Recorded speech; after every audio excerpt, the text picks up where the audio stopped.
Metro রেলের bearing pad খুলে পড়ে সেদিন একজন জলজান্ত লোক জায়গাতেই মারা গেলেন। তিনি হেঁটে যাচ্ছিলেন ফুটপাত ধরে।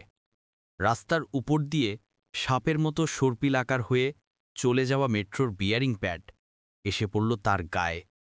এতটুকুতেই শেষ হল তার জীবনের গল্প।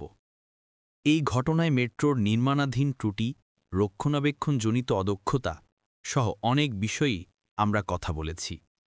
তবে এই বিষয়টাও তো দিন শেষে ধ্রুব সত্য যে তার মৃত্যুটা তাকদিরে এভাবেই লেখা ছিল।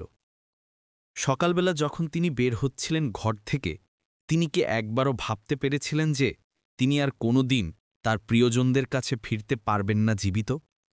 তাকে যখন বিদায় দিচ্ছিল ঘরের লোকজন, তারা কি কল্পনাতেও ভেবেছিল এই বিদায় ইহজনমে তাদের শেষ বিদায়? আমরা আসলে আগাম কিছুই জানি না।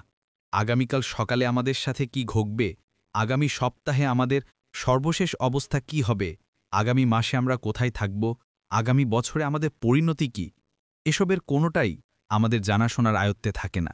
উমর রাদিয়াল্লাহু আনহু কত সুন্দর বলতেন, যখন সকাল হবে সন্ধ্যের অপেক্ষা করো না, যখন সন্ধ্যায় উপনীত হবে সকালের আশায় থেকো না।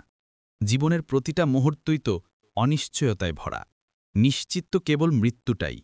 সেই মৃত্যুটা গৌরবের হবে নাকি হবে অপমানের, সেই ফিকিরটাই হওয়া উচিত জীবনের আসল উদ্দেশ্য।